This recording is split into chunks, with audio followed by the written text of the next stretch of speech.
Greetings, sisters and brothers. Welcome to African History Club, episode number 3. I'm your host, Milton Ali Mahdi.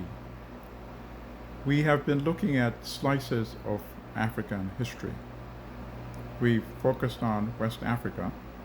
Today we will focus on the east coast of Africa, and from there we will migrate to other parts of the continent.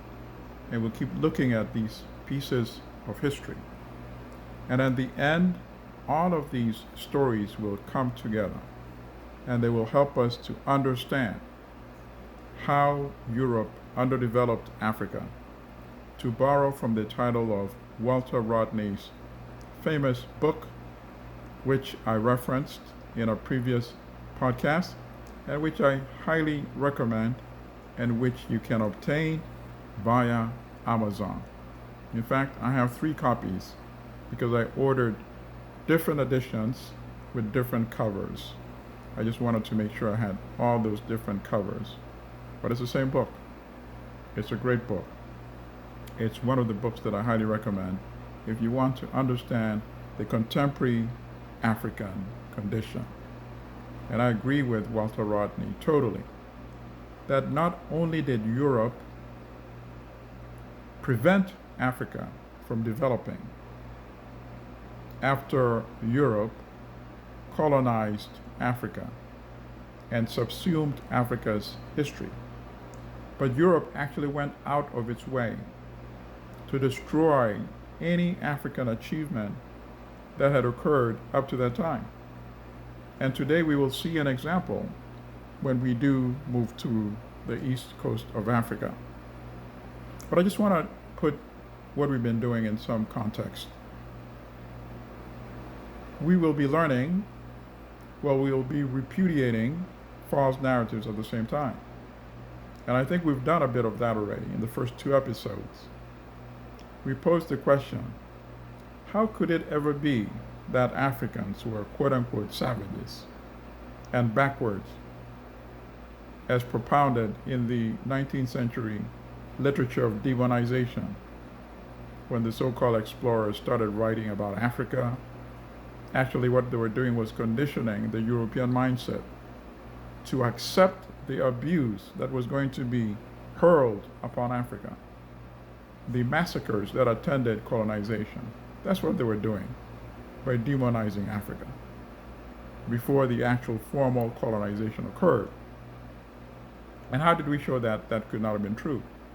Well, we started off by saying Africa was the source of womankind and mankind.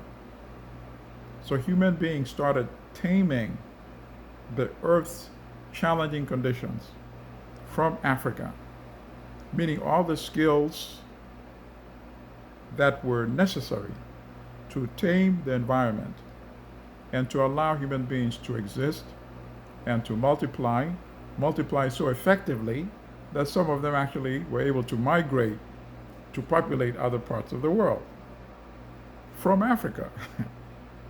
Had they not migrated, as Professor Antadio capably showed in African Origins of Civilization, everybody would have been African. Because the Africans who migrated to other parts of the world, because of adaptation over tens of thousands of years to the climatic conditions and environment in those other places. And that is why today we have multinational, multi-ethnic, and so-called multiracial. But as you all know, race is a social construct. We all are descended from a monogenetic lineage from Africa. We are all the same. You can call us what have you if you don't like calling us all Africans, right? But we all come from that same lineage that originated from Africa. So it's not possible that Africans could have been quote-unquote savage. And then recently we've been looking at West Africa. We looked at Western Sudan. We looked at the development of these empires. We looked at Ghana. We looked at Mali, we looked at Songhai, these empires that thrived anywhere from the 5th century to the 17th century, and how they developed sophisticated societies. They were able to smelt iron, they were able to increase agricultural production, able to expand their population, able to develop more centralized forms of government in Africa. The iron also allowed them to equip their armies, and then when you start building these huge armies, you start engaging in conflicts of acquisition as you expand your domain. And they also engage in specialization of labor, because they were able now to not all have to be engaged in farming, and took on additional activities. Learning became a very important thing. There's professional students in Timbuktu and Jenne, as we saw. And as you remember, we saw that Timbuktu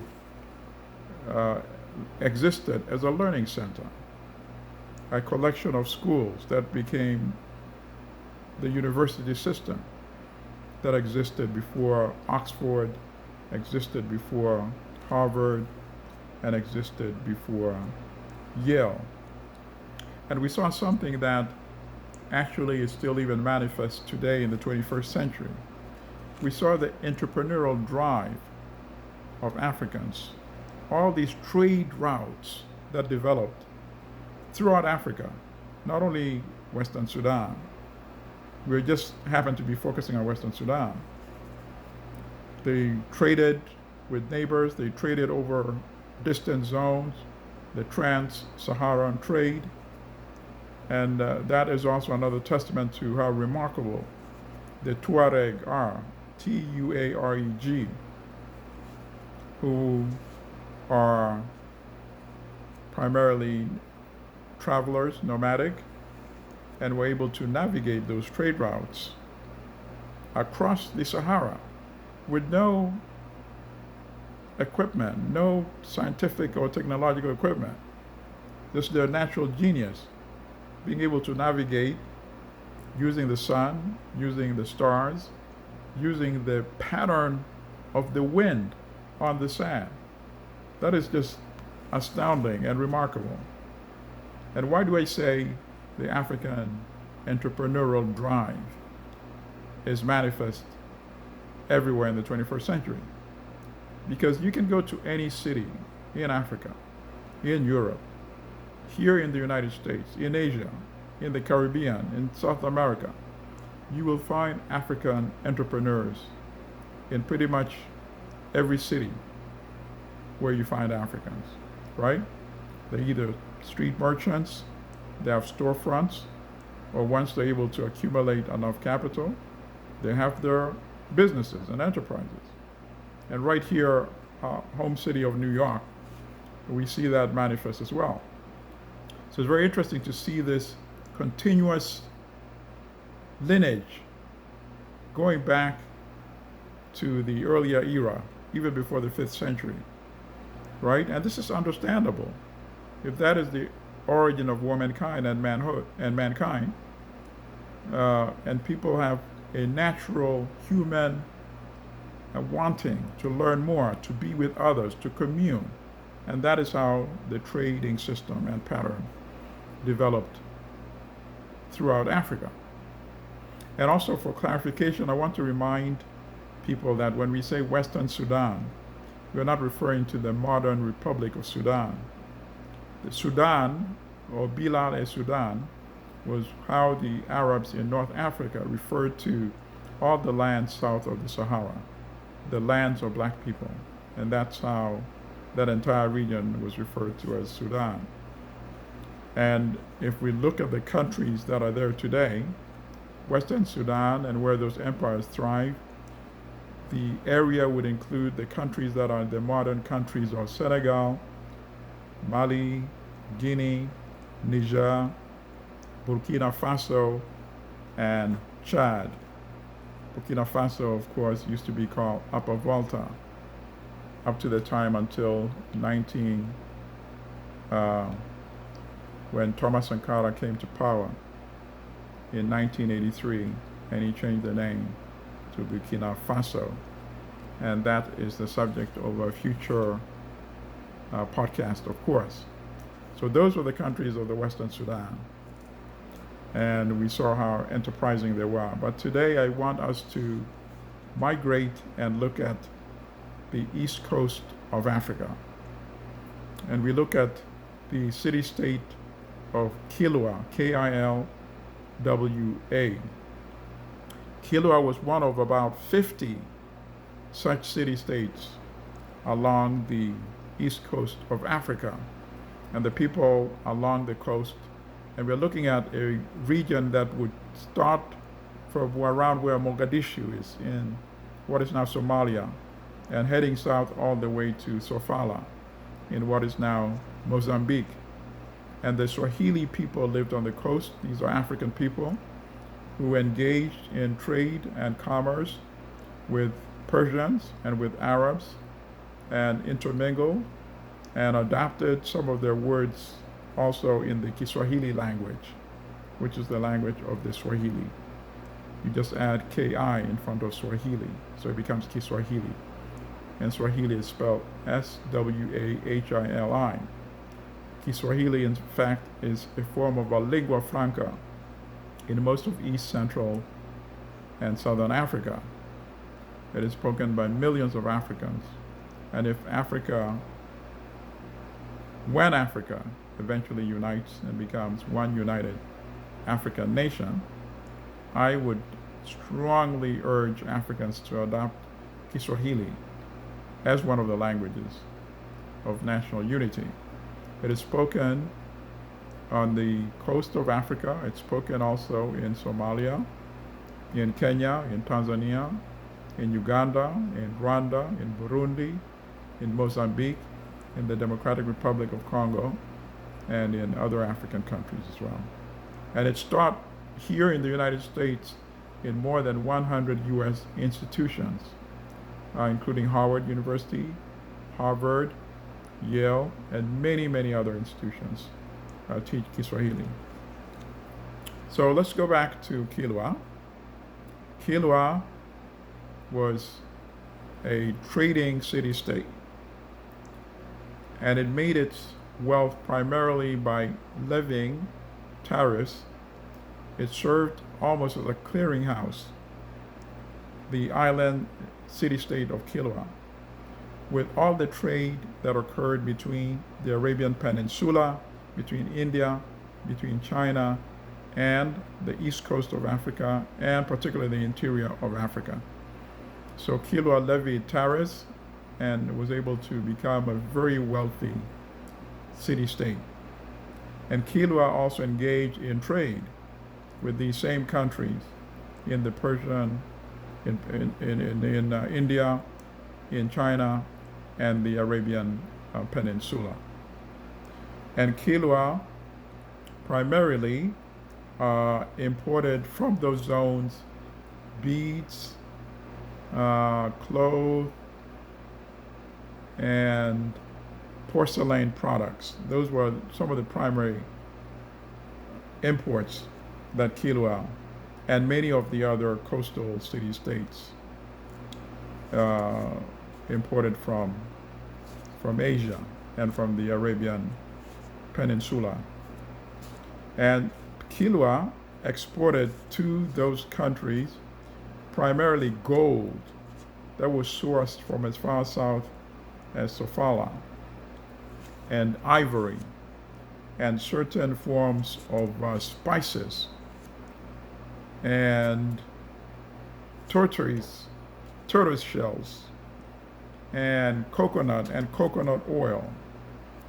And there was one other product called Ambergris that I was not aware of until I was conducting research for this particular episode. And it's actually the excrement of the sperm whale right? And what is it used for? It is used to allow the aroma of fragrances to last for much longer. Yes, it is actually from whale poop. And it's expensive poop. The last time I looked, I think it's $5,000 per pound. Ambergris.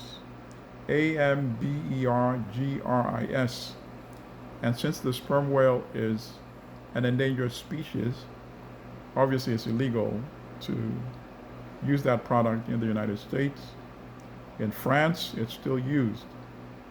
So anyone who wants to mount a campaign, you've been looking for a campaign to mount, that sounds to me like something worth jumping on. You want to take on some of those French companies. Kilwa was also known for its architecture.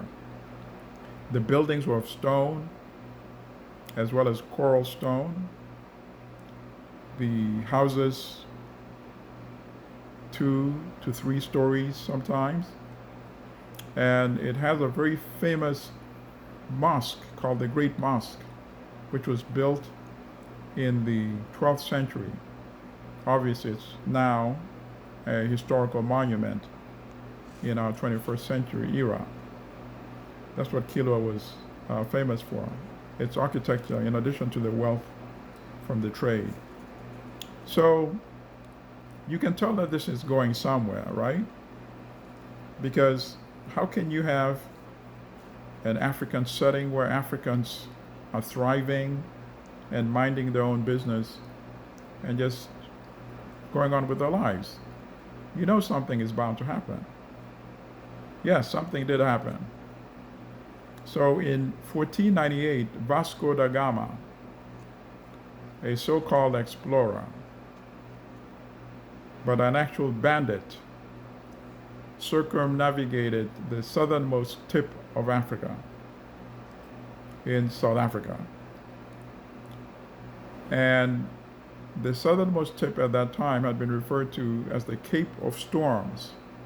And you can understand why. Very stormy, many shipwrecks. Many who attempted to circumnavigate died.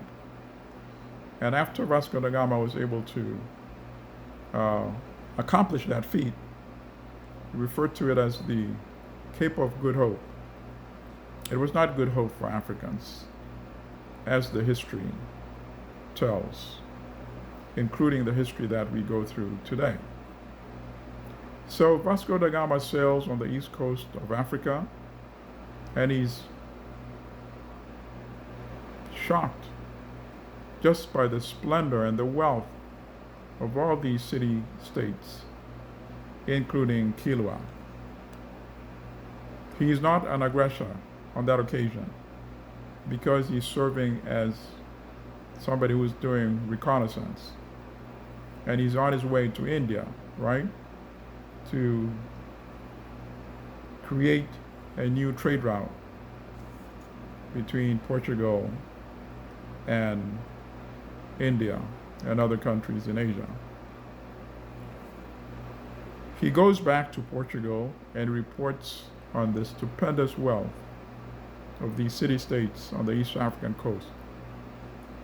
And sure enough, in 1505, his colleague, Vasco da Gama's colleague, Francisco Dalmeida, returns, this time with 22 ships and 1,500 men. They now return as aggressors.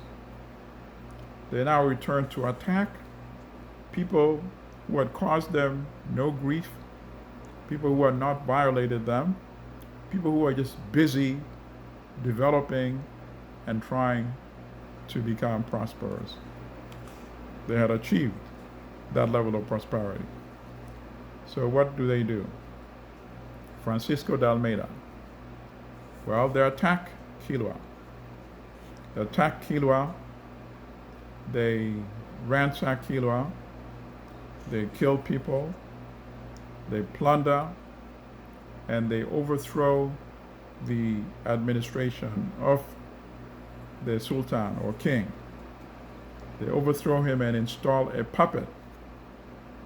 So this is interesting. This is 1505, way before the general history of European conquest and colonialism in Africa, which does not occur until the 1880s in the 19th century. Portugal had a head start in regime change, something that, by the way, has not yet stopped in Africa, regime change from Europe. Very recently, the manifestation was in Libya in 2011, that recent, when we saw Europeans gang up on Libya, the United States joining them to overthrow Muammar Gaddafi's government and basically plunged Libya back into the Stone Age. But those are items for a future podcast. Let's stay on with Kilwa for the time being. So I want to describe how this attack occurred, because there was actually a German merchant who was part of this flotilla, and he describes an account of this attack. But before I get into that, I also want to note that they prayed, these aggressors, before they launched the massacre against Africans, these good Christians, because much earlier, the Pope had sanctioned these kinds of actions. So in 1452, Pope Nicholas V, the papal bull of 1452, had granted Alfonso V of Portugal the right to reduce unbelievers to slavery. That was the papal bull of 1452. And the same Pope in 1455, in Romanus Pontifex, another papal bull, had sanctioned the seizing of land that was inhabited by so-called non-Christians and enslavement of these non-Christians.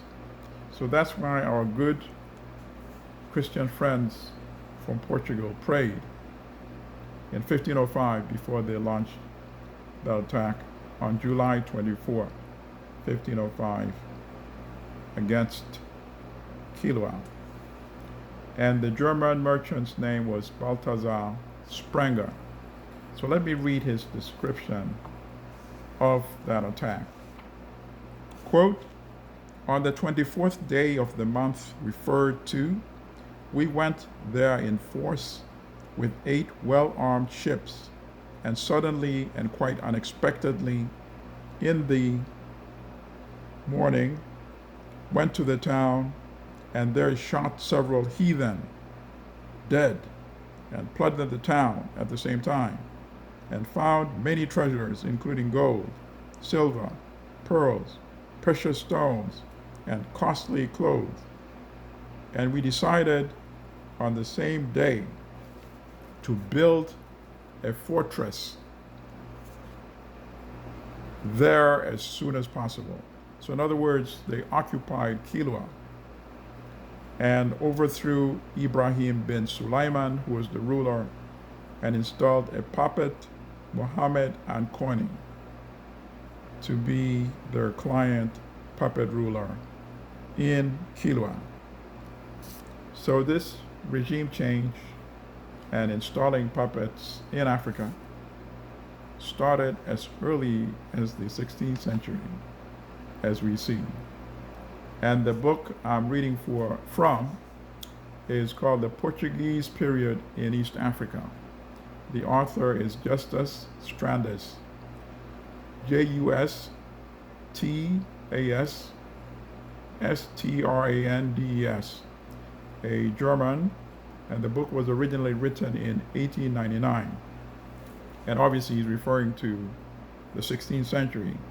He was using historical documents, including diaries of some of these individuals, when he wrote his book. And I want to also point out, in terms of this book itself, while it contains much useful factual information, such as what I just described, the author himself was a very colonialist mindset, Eurocentric individual. And why do I say that? Because in passing, he refers to the great ruins of Great Zimbabwe, which we are going to look at a subsequent podcast when we look at the kingdom of Motapa, Mutapa, Mwenu Motapa. He claims those ruins must have been built by Europeans. In other words, Europeans who came to southern Central Africa built these great walls and these great palaces, and then somehow just vanished from existence. So I wanted to just point that out, that while he has useful information, he's a downright colonialist. So if anybody were to acquire that book, you are forewarned as to what you should expect in some segments of the book. So yes, Kilwa is destroyed, and then from Kilwa, the Portuguese continue their aggression. They go to Mombasa. Mombasa, Mombasa, is now part of modern Kenya, another wealthy, prosperous city-state, which is also attacked by the Portuguese.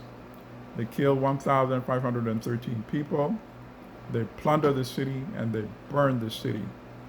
And why did they do that to Mombasa? They did not occupy Mombasa. They just wanted to destroy Mombasa to make sure it would never be able to compete with Kilwa, which has now fallen into the Portuguese domain. So at the end of the day, it goes back to wealth usurpation, accumulation of wealth, and denying Africans the opportunity to benefit and enjoy the fruits of their own wealth. Africans that had caused no problem, had launched no aggression against the Portuguese. So that was the destruction of Mombasa. And I also want to read from the description of the destruction of Mombasa from the same book. Quote, when the Portuguese withdrew, they left the town strewn with corpses. Much loot was taken: gold, silver, ivory, ambergris, Persian, and particularly Indian fabrics, and also provisions such as rice, millet, honey, and butter, and cattle and goats. In addition to the 200 prisoners already taken earlier in the day, a further 1,000, amongst them many fair-skinned and beautiful women, were captured. And let me continue with another quote.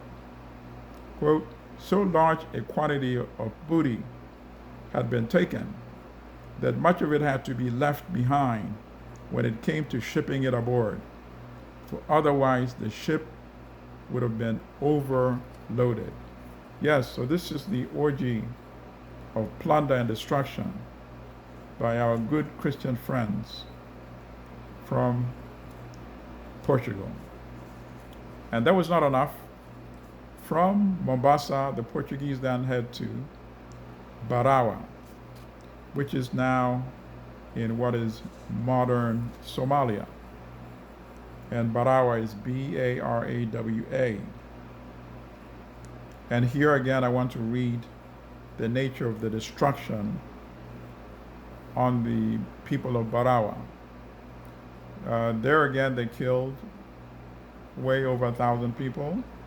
The people of Barawa put up stiff resistance, and they also killed 50 of these Portuguese aggressors, even though they had modern weapons relative to the people of Barawa. Let me read here. Quote, more than 800 women had their hands and ears cut from their living bodies so that bracelets and earrings could more quickly be snatched from them. End quote. Very Christian behavior. This is a slice of pre-colonial European barbarism in Africa. The Portuguese have a most interesting history of colonial engagement in Africa. As we've seen, they were the earliest, and they were also the last to leave Africa. While most African countries won independence in the 1960s, the Portuguese had to be chased out in 1975, when the countries that are now Angola, Mozambique, and Guinea-Bissau waged wars of national liberation from the 1960s up to 1975, before they were able to kick Portugal out of Africa. And it's not surprising. Portugal is one of the poorest European countries and could not imagine letting go of the wealth of Africa. So in Mozambique, led first by Eduardo Mondlane, Mondlane, and Eduardo is Eduardo. He was the first leader of Frelimo, which was the National Liberation Movement. Unfortunately, he did not live to see independence. He was assassinated when the Portuguese sent him a letter bomb, Portuguese secret police, while he was living in Tanzania, and he was killed.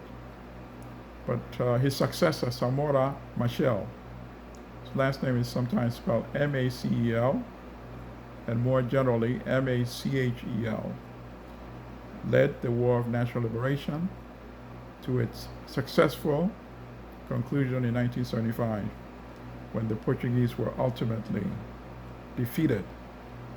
And by the way, Samora's wife was Graça Machel, Graca, who was also involved in the War of National Liberation. And I bring it up just because there's a point of interest. After the death of Samora, and many years later, she ended up being the wife of Nelson Mandela. And in Angola, the War of National Liberation, led initially by three liberation movements: UNITA, which was led by Jonas Savimbi,